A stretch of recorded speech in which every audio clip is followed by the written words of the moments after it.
Well, I'm very happy to be here. Thank you all for showing up. And I've already been lamenting earlier today about the rush job I did in putting this together, so bear with me. I'd like to keep it informal as possible.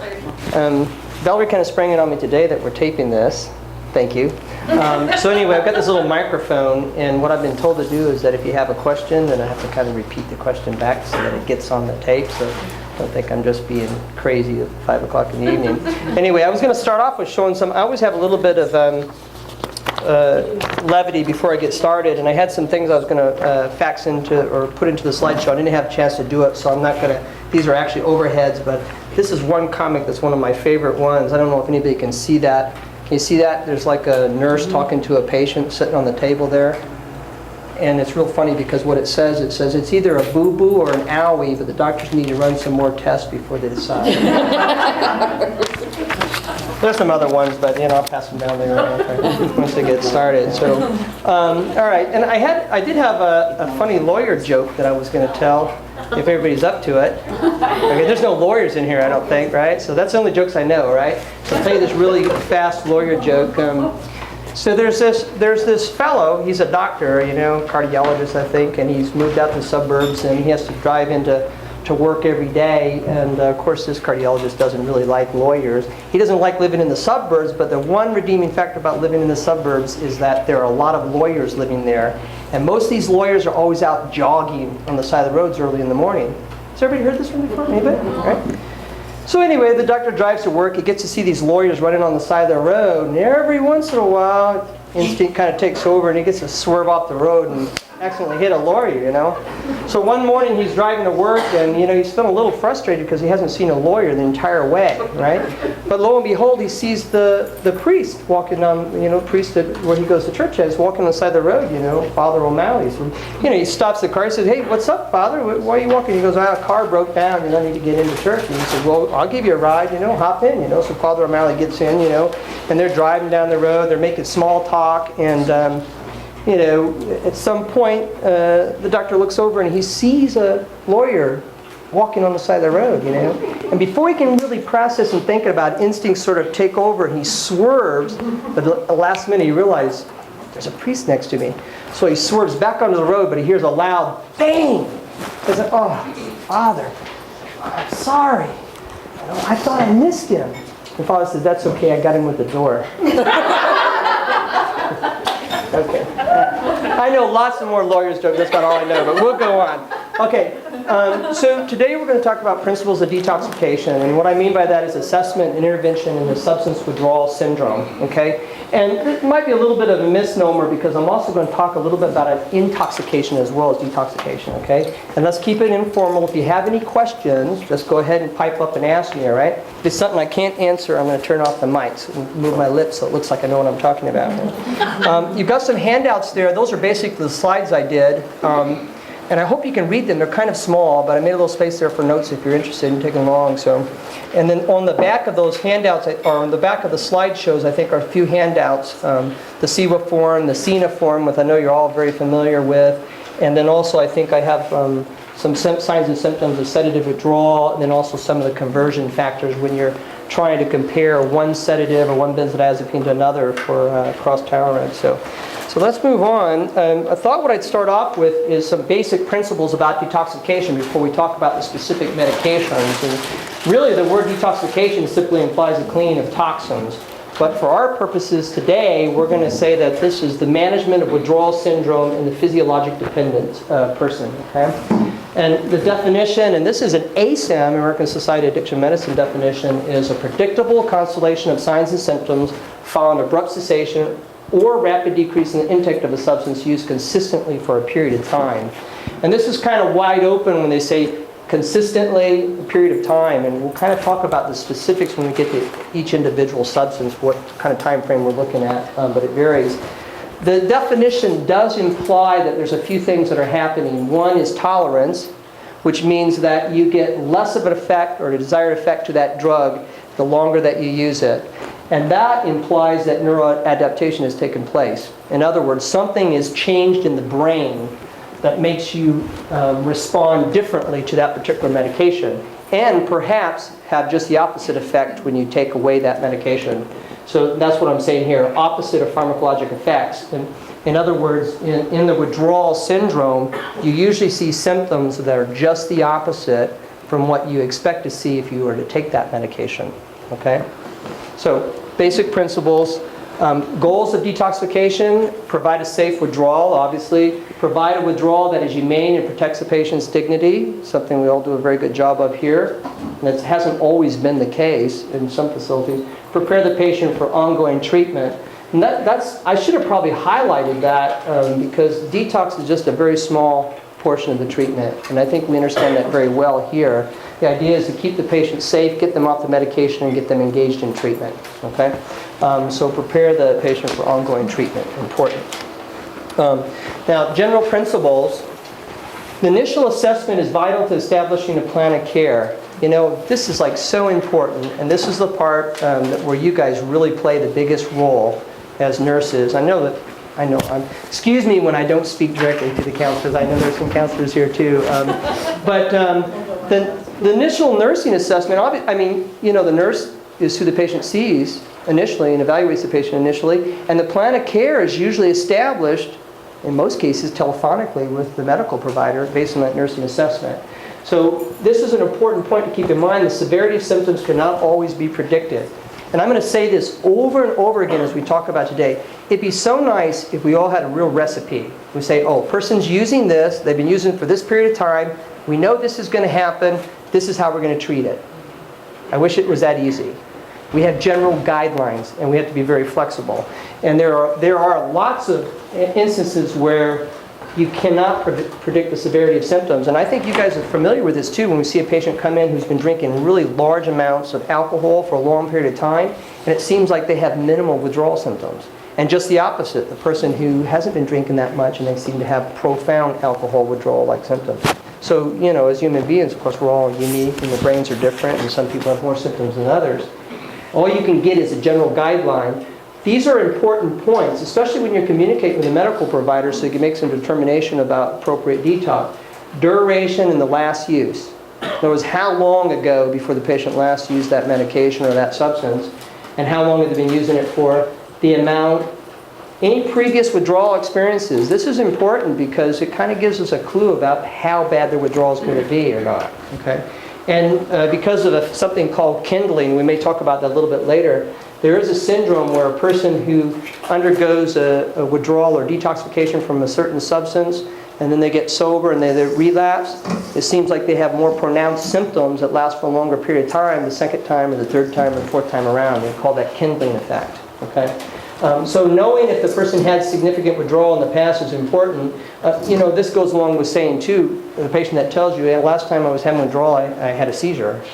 You know, so that's a higher risk patient because there's a comorbid, you know, issue there. There's something about them made them have a seizure last time. Either they were under medicated or they have a lower seizure threshold. Something about them is going to be more important, and it may impact on how much medication or what type of medication you use. Co-occurring medical conditions. You know, what would be an example of something like that? Like say with alcohol withdrawal, what would you want to know? Something like liver disease, right? Yeah, because that's one of the reasons, one of the decisions we make about specific medicine. Like we may choose to use lorazepam or Ativan as opposed to Librium because the person has liver disease. And so I don't know. Most of the nurses who talk to me on the phone always hear me saying, "Is the patient yellow? Is the patient's stomach sticking out?" Of course, I'm basically just kind of fishing to make sure that this person doesn't have advanced liver disease before we make a decision on giving them medication. And then caution regarding over or under reporting. You know, we used to have this little memory device. We say people who abuse alcohol tend to underestimate or underreport the amount of alcohol they're drinking, and people who abuse like prescription medications, benzodiazepines, opioids, tend to over report. One of the reasons being is that there's a lot of shame. Patients have a lot of shame about their alcoholism. And then the other kind of thinking is that patients believe that if they tell you they're using 9 milligrams of Ativan, then they may get more comfort medications or a larger dose of medications to help them withdraw. So that was our old kind of thinking. And I actually, in clinical practice, I've never found that really to be true. Patients either underreport or overreport, or they give you accurate, and it's kind of hard to know for simple. But you kind of take it into consideration. When in doubt, and we'll talk about this with specific detoxes too, I always think it's important to give them the benefit of the doubt and think that they're probably underreporting. Because it's better to err on the side of being cautious and using appropriate medications and being stingy, and the patient have some kind of adverse effect. All right. And then people, you probably noticed this too, is that sometimes the report that you get in the nursing assessment is different from what the medical provider gets the next day, and vice versa, all the time. I can think of cases even with you, Wilma. The patient told you one thing and the next day said something totally different. The next day you want to go back and go, you lied to me.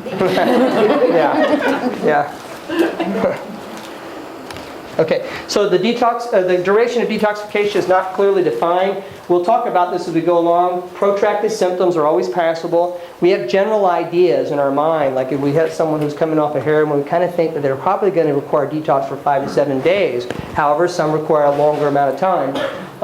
There's also a lot of controversy around this because there's a syndrome called protracted withdrawal, especially with benzodiazepines, and we'll talk about it when we get to the sedative hypnotics. It's very complicated. There are some people believe that withdrawal from benzodiazepines may last as long as a year. In fact, we had a patient not too long ago who ascribed to that notion. She was real difficult to deal with. And we'll talk about some of the dynamics there when we talk about protracted withdrawal, because it's usually a combination. It's multifactorial. It's not just them having physiologic withdrawal. Correctly medicated patients may not show signs. That's important too. You know, it's like the person who has high blood pressure who says, hey, my blood pressure is good. I don't need to be on this medicine. The person who's in alcohol detox and they don't look like they're having a whole lot of symptoms, maybe you've adequately medicated them. But that might not be a reason to take them out of detox or stop giving them medication. Because what you're basically doing is adequately treating their symptoms. You want to continue to adequately treat their symptoms, right? Subjective symptoms hard to assess, of course. Even if you look at the CWA, which is a validated tool for assessing alcohol withdrawal, and there's a copy of the C1 on the back of that tool's been gone over, you know, it had been tested for validity and reliability on a number of occasions. The AR, by the way, stands for revised, and before it had the CWA tool had vital signs on it, and they took that off and they called it revised, because they couldn't find clinical support for assessing withdrawal based on vital signs. We'll talk about that later. But if you look at that, there's only a few objective things, tremor and so forth. Most of it is relying on the patient telling you how it's going on. And that's always difficult because you don't know what's maybe pre-existing anxiety or agitation and what's actually withdrawal. And then kindling may occur, like I said. You know, you get in your mind, the patient comes in and says, yeah, the patient's been drinking for 4 weeks, 8 beers a night. Shouldn't have that much withdrawal. But the patient, you know, before they went into treatment 6 months ago, you know, was drinking a fifth of spirits for 5 years and had detox. So that person, if you don't know the history, you're thinking that, well, you know, they're not going to have a whole lot of symptoms. But because of that kindling effect, they may have severe symptoms. In fact, their detox may be worse now than it was the first time. It's always possible. So, you know, I don't have to say this over and over again. The plan of care must be individualized and adjusted on a daily basis. Right? So, 2 general strategies for pharmacologic management in detox, and that's suppression with cross-tolerant medications. And we'll get to that once again when we get to the individual stuff, but that's using a medication that has the same effect as the medication of abuse, the calm the central nervous system. Just kind of ignore that longer-acting medication, but it's a general principle. We like to use medications that are longer-acting and short-acting, and we'll talk about that later. Decrease symptoms by altering another neuropharmacological process. So what do I mean by that? Any ideas? What I'm talking about there is using a medication that has a different effect. In other words, this is, let me give you an example. When we use clonidine for patients that are withdrawn from opioids. Clonidine has no impact on opioid sites at all. Okay? It's a blood pressure medicine that tends to block adrenergic response in the central nervous system. So what you're treating is trying to calm that central nervous system down with that medication, but it's not really related to the opioid withdrawal itself.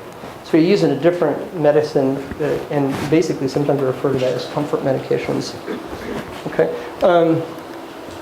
Okay, so let's start off with alcohol intoxication. And you're going to notice as we go through here that I'm always talking about intoxication and detoxification, and I talk about intox first.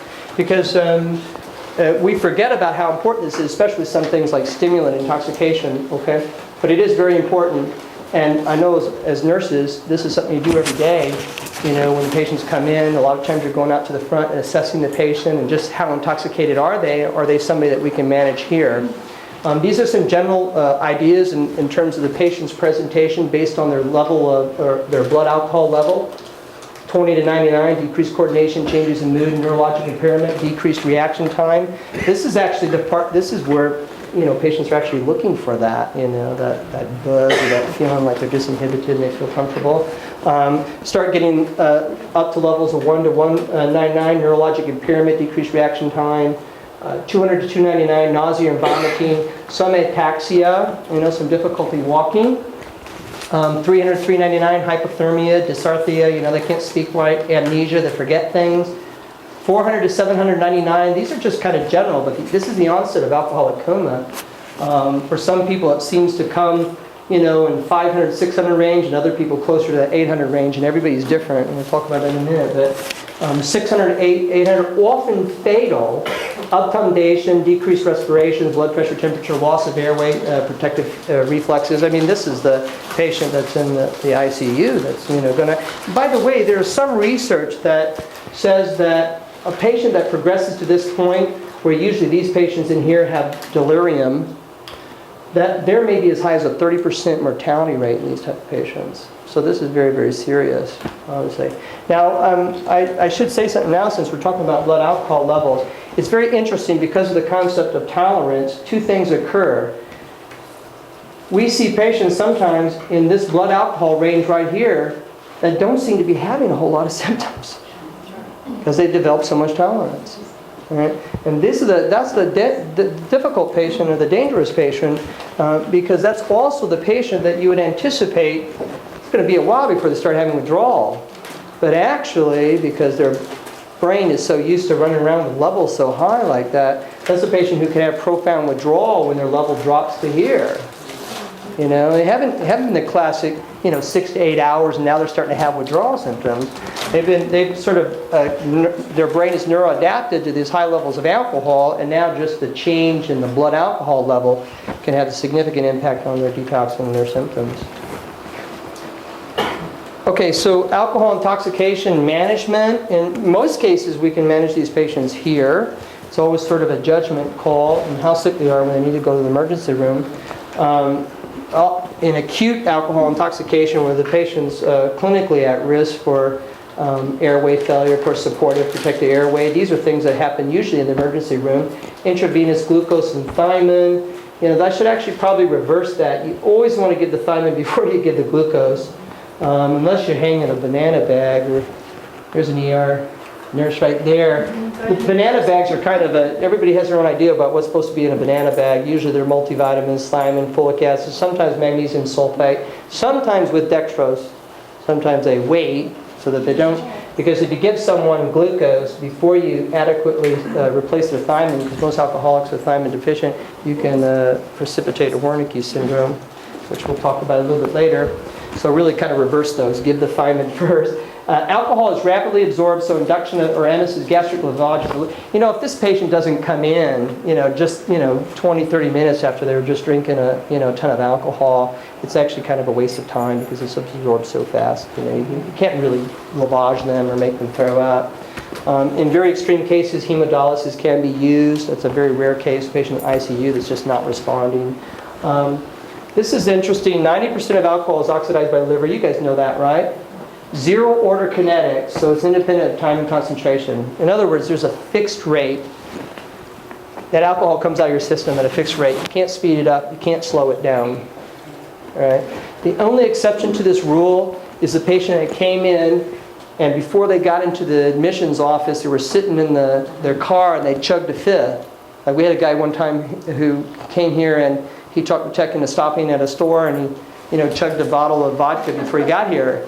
So the reality is this hasn't changed, but his blood alcohol level wasn't as high as it actually became because it was so recent from when he last drank the alcohol. And that's why sometimes I'll ask you, when I say that the blood alcohol level is 299, and I say, well, we check it now. I want to make sure that they didn't just drink and they're progressively getting higher, that we aren't going down. So I'm fixed rate. So okay, so alcohol withdrawal. This is the meaty one, the pathophysiology. We're going to talk a little bit about pathophysiology, but not a whole lot, okay? Too complicated.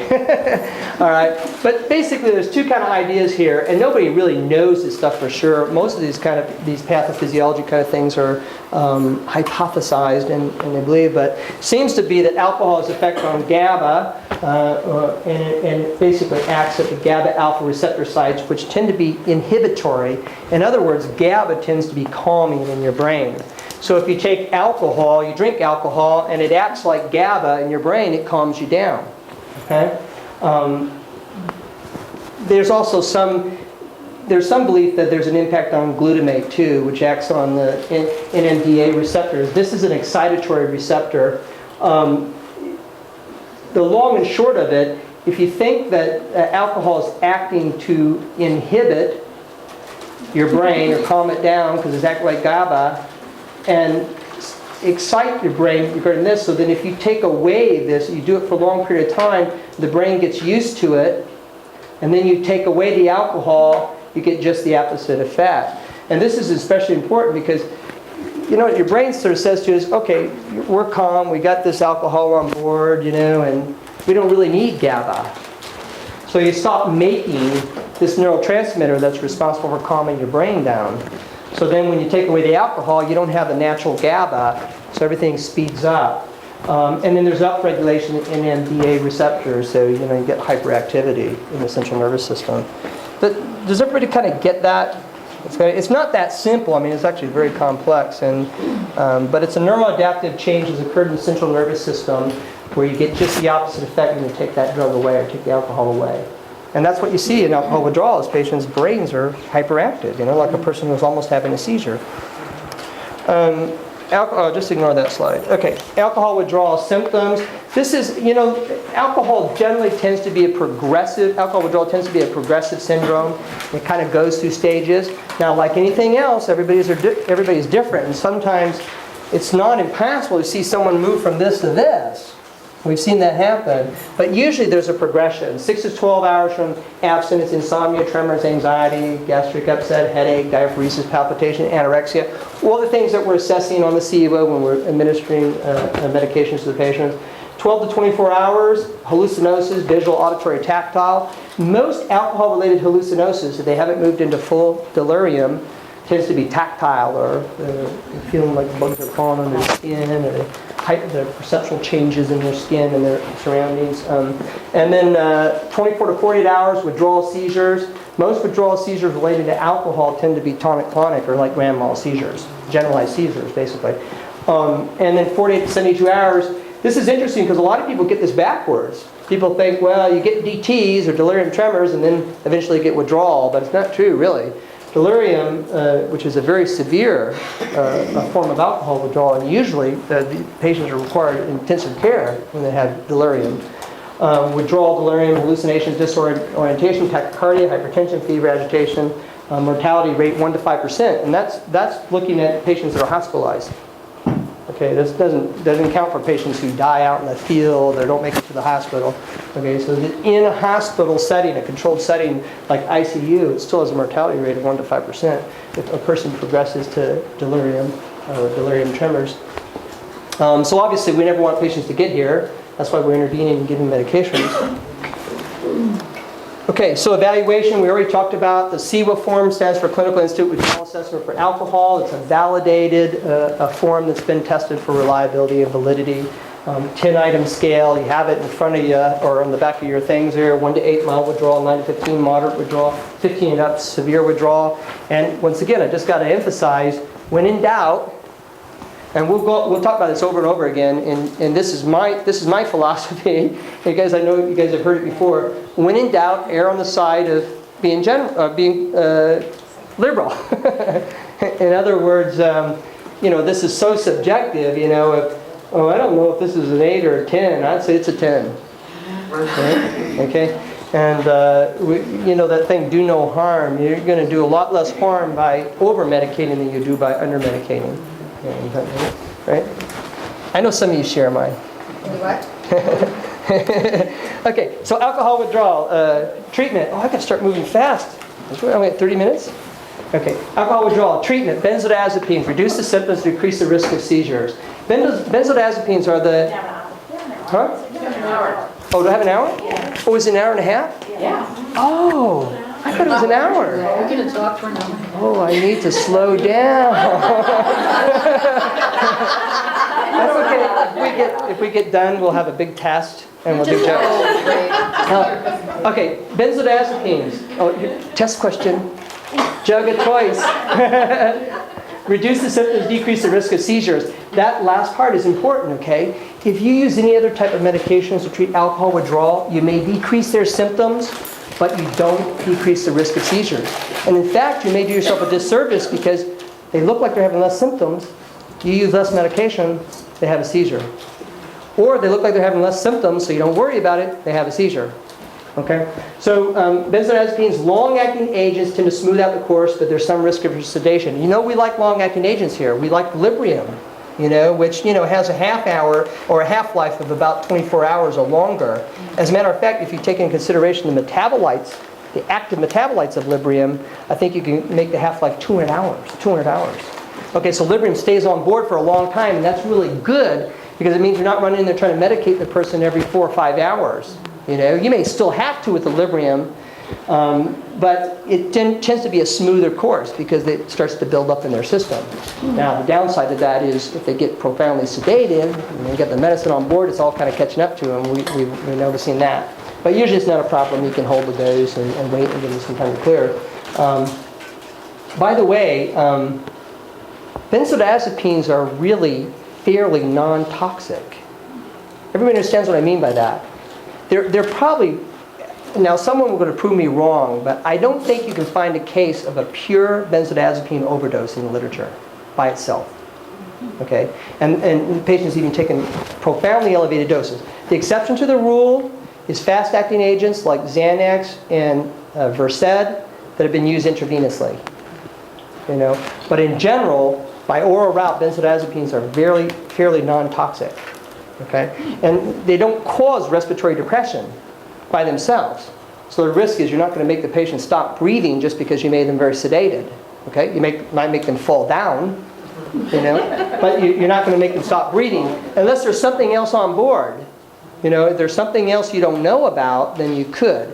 And in fact, most of the problems with benzodiazepine or sedative toxicity in the emergency room is that very few patients come in with just one drug. Right? They've used a multitude of substances. So in that case, then there is a problem. Onset of action is probably more important. By onset of action, I mean not how long the drug stays on board, but how fast before it works. Okay? And you don't really, in a patient that you have an outpatient setting, you really kind of want them to have a long-acting medicine that doesn't kind of come on board really fast because it gives them a little euphoric bump, and you don't want to contribute to them. You don't have the same kind of control you do in an inpatient setting where you can manage those kind of things.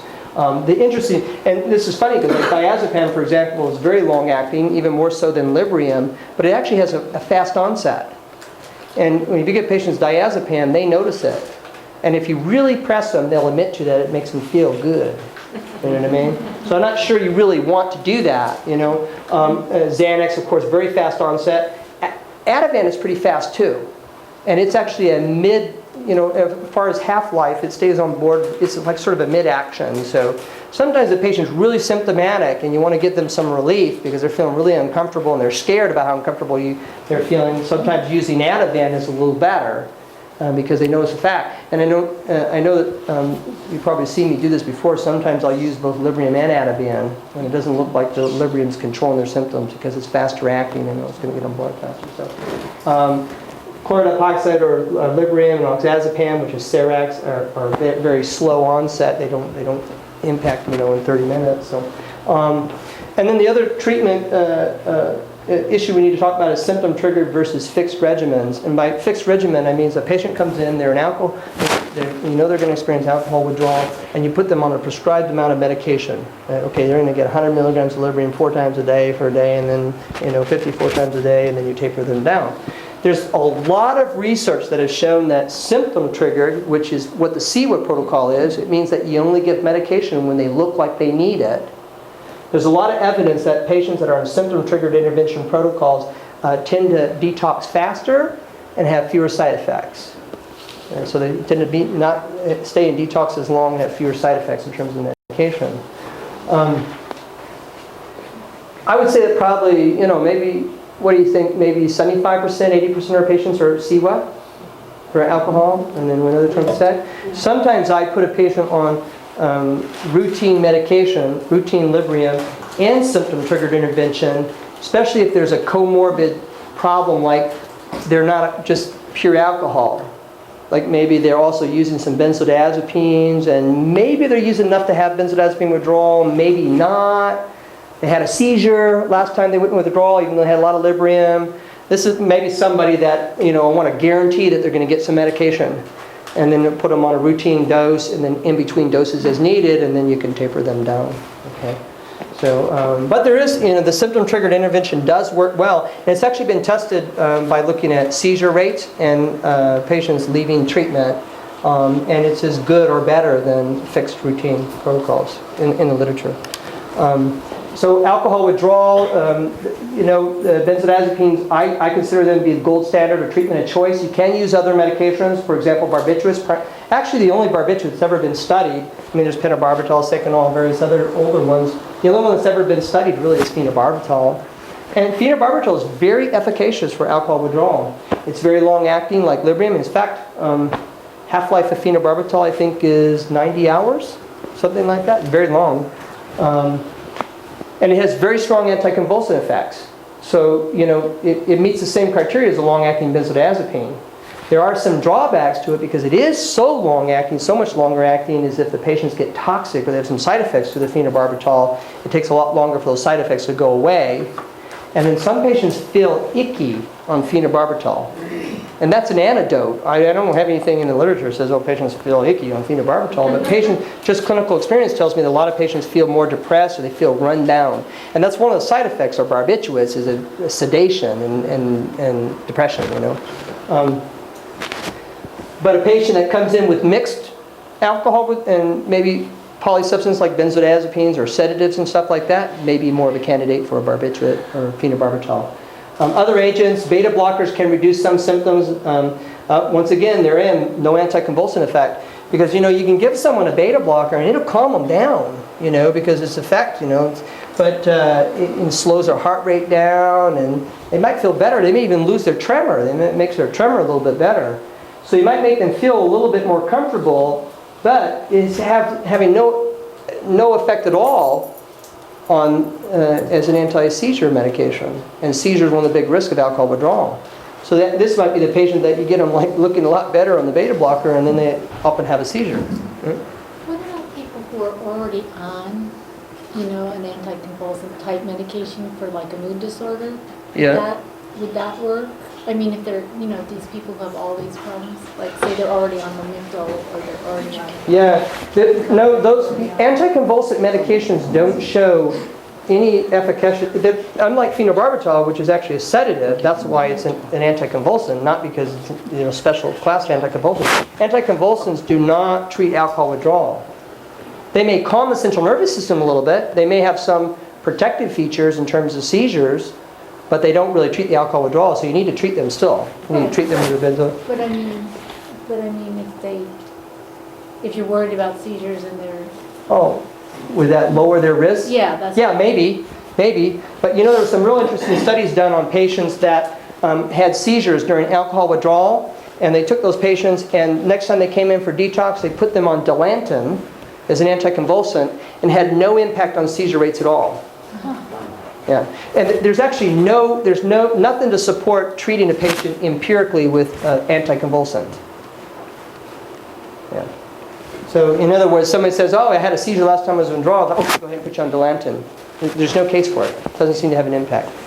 So, all right, other agents. Oh, this is interesting. You know, this is a rare side effect of beta blockers. I mean, they have lots of side effects. You know, if the person has a heart block and you don't know about it, and you give them a beta blocker, you make the heart block worse. You know, and they all sit there in the emergency room with cardiac arrest. But it has a very rare side effect of delirium, and that's in the literature too. So, you know, when you put this patient on a beta blocker, now all of a sudden they're having DTs. You know, it might be the combination of the withdrawal and the beta blocker. So sometimes I use it when there's a case. A patient has high blood pressure or the tremor is just so bad, I want to augment their detox, and that's the big thing. These should all be considered augmentation, not treatment. Clonidine reduces the autonomic nervous system manifestations, but once again, it may mask the signs. You know, people have said to me before, the patient's blood pressure is kind of high, you know, maybe we should give him some clonidine. And to be honest with you, if the blood pressure is very high where I'm worried that they're going to have a stroke, I'd like to get the blood pressure down. But if you calm this patient down with clonidine and their blood pressure comes down because of clonidine, you might have taken away some of the indicators that you need to tell you you're not adequately treating the patient with a benzodiazepine. Oh, they look okay until they had a seizure. Right? So I usually don't like to use these medications unless there's a comorbid reason to do so, like blood pressure is really high and I'm worried about a stroke or something like that, or I'm just trying to augment the effect that we already have. Neuroleptics may help, you know, and they've been using, you know, antipsychotic agents in alcohol withdrawal, especially on patients that have progressed to the point of delirium for quite some time. There's a lot of controversy about that because obviously the side effect of, you know, almost all neuroleptics lower the seizure threshold, so you increase the risk of having a seizure. And obviously there's a whole lot of side effects to using neuroleptics for, all right, so how do you treat this patient? We're not talking about a patient now that needs to go to the ICU or the hospital. We're talking about a patient here that we're treated, and we're giving them benzodiazepines to treat their symptoms. Sometimes you have to look at electrolyte and glucose replacement. Most alcoholics are overhydrated. You know, it's amazing to me that that's not common knowledge. That lots of people think that most alcoholics are dehydrated and you need to give them fluids, and it's not the case. You know, when they hang these banana bags, they're usually trying to give them thiamine and electrolytes. You know, most patients are drinking a lot of fluids, and they tend to. The point where they become dehydrated is when their symptoms are bad and they've been throwing up and vomiting, and they've made themselves dehydrated. So it's not like a patient comes into the thing and automatically let's hydrate this patient. You know, we use Orasol here a lot, which is a fluid replacement that is more than just volume. It's electrolytic. You know, it has magnesium and it has thiamine in it and potassium and so forth. The makers of Orasol have been very protective about they've got lots of research to say how this works and how effective it is. They're also very protective about the specific features and what's in there and so forth. I don't want to lose that patent, I guess. But it seems that we've used it here and it's been pretty effective for patients. Thiamine and folate replacement, you know, I said that before. You gotta get thiamine on board before you feed these patients, before you give them glucose, so that you don't cause a Wernicke's encephalopathy, which I think we're going to talk about a little bit later.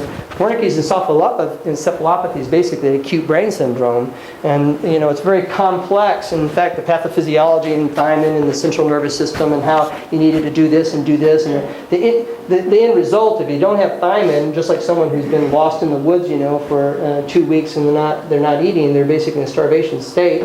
They're thiamine deficient, and then a substance like glucose can precipitate the Wernicke's encephalopathy. And Wernicke's encephalopathy, by the way, that we used to have this way that we used to assess it, what we call the classic triad of symptoms, and that was confusion, ataxia, and oculogyric. The eyes don't work right, you know. You ask them to follow your eyes and they can't, you know what I mean? Ophthalmoplegia, I think, is the official word for it. So, but there was actually some research not too long ago that said, and they were looking at patients in the emergency room who looked like they had acute brain syndrome, Wernicke's, and only like 10% of them had that classic triad of symptoms, you know, the ataxia and the future directions, things that have been looked at. Well, this is interesting. This research actually is not really that new. It's been around for a little bit. Baclofen, which is a muscle relaxant. There were like 2 or actually 3 now studies that looked at augmenting treatment protocols using baclofen. And some of these patients were just 1 single dose at bedtime. And in the majority of those cases, in fact, statistically it was very significant. The patients had shorter length of detox and subjectively complained of less symptoms. Anyway, I think we've tried it a few times here, not very often. Gabapentin or Neurontin, they've been looking at that for some time, I don't know, gabapentin for a while became the save-all of everything, and then later on we found out, well, it really wasn't that effective for things, but some people are supplementing or augmenting their withdrawal process with gabapentin. It seems to be have some promise. Gabapentin, does anybody know what that medicine is? I'm not even sure if it's FDA approved yet, but anyway, it's just an anticonvulsant. Yeah, it is FDA approved for epilepsy, I think, only. This is actually a anticonvulsant that works at the GABA. Actually, what it does is it decreases the enzyme that's responsible for breaking down GABA. So you get more GABA around. And GABA deficiency basically is what you're looking at. That's a neuroadaptive process that leads to withdrawal. So this has been showing some promise, and there's a lot of studies going on, but nobody's yet say, okay, go ahead and use it for people who are detoxing. So that might be an example of where an anticonvulsant may augment and make a detox smoother. But once again, you wouldn't use it by itself. All right? So, alcohol withdrawal complications, obviously seizure, delirium. I just talked about Wernicke's encephalopathy. Korsakoff psychosis, everybody knows what that is? This is this, but chronic. It doesn't go away, basically. I mean, this is acute brain syndrome becomes a chronic brain syndrome, And usually, it's never just a clear, thiamine deficiency that's led to damage in the central nervous system, but usually a combination of features because these patients tend to also have cerebral atrophy from their chronic long-term use of alcohol and so forth. But these patients tend to be disoriented. They have a lot of problems with one of the big cardinal things is confabulation and just making up stories all over the place. Alcoholic ketoacidosis. This is a metabolic ketoacidosis that can occur in alcoholics if they're not adequately treated.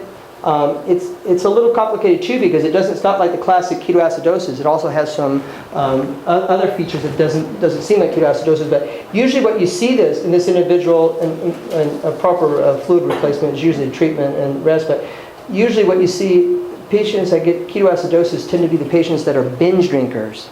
In other words, they don't drink it every day. They go on this like major binge, for 2 weeks. They're just drinking nonstop, and they're not eating. And then usually what happens is those patients start throwing up. And that most patients with ketoacidosis are patients who are vomiting or have been vomiting. Anyway, let's move on. Sedative hypnotic intoxications. Once again, symptoms of intoxication similar to alcohol intoxication. Occasionally, paradoxical agitated confusion and delirium. Benzodiazepines can make patients psychotic. And I don't know if it's because it gets so disinhibited or some kind of toxic effect on the brain. But I remember seeing a patient one time in an acute psychiatric setting who told the doctor, yeah, I've been taking 10 milligrams Xanax, I think, So the doctor said, okay, we'll go ahead and put her on 9 milligrams and taper her down. Well, she probably wasn't taking more than a milligram a day. And she got that big dose, and, then we saw her running down the hallways naked, and she ran into the room and barricaded the door. And, she was acutely psychotic. And there is an occasional paradoxical agitation, confusion, and delirium that occurs in sedative withdrawal, and it's actually seen more often in older adults. Older non-benzodiazepines, some of the older benzodiazepine that we don't really use anymore because they weren't clean medications, some fatal respiratory depression. Tolerance to therapeutic effects but not toxicity. What does that mean? And why is that important? This is the patient who can take inordinate amounts of benzodiazepines and they don't have any, what they believe to be what they're taking it for, that feel good anymore. But they can still, have the damaging effects from the benzodiazepine. So, and then this is my little case about benzodiazepines virtually never lead to death by themselves. The short-acting hypoxia IV risk of reception tend to be relatively free from peripheral toxicity or toxicity outside the central nervous system. Unlike alcohol, which is a potent poison and not just poisons the brain, but also tends to affect all the pancreas, the liver, the peripheral vascular system, and so forth. You don't see as much of that with sedative hypnotic intoxication. So acute intoxication, maintenance of airway, ventilatory support. These are the patients that you can in the ER. They can gastric lavage them, give them activated charcoal, depending on how long that's been in their system. Flamazanil, is everybody familiar with that drug? is actually reverses as an antagonist of benzodiazepines. And you could give this, reverse the effects of benzodiazepines, but the problem is it's very short acting. In other words, it might help for about 2 hours and then you have to give another dose. There's a lot of side effects. Cardiac arrhythmias, I mean, very, very high. I mean, not just unusual, but lots of cardiac arrhythmias. And also can precipitate seizures. And the interesting thing is, too, is that there's a patient who's sedative hypnotic dependent, and they're going to have an abstinence withdrawal syndrome when they stop taking it. You're going to make that abstinence withdrawal syndrome happen in 2 hours. You know, in other words, there's going to be acute withdrawal. That's probably why they have a seizure. Not really from the toxic effects of the medicine, but because you'd actually put them into withdrawal.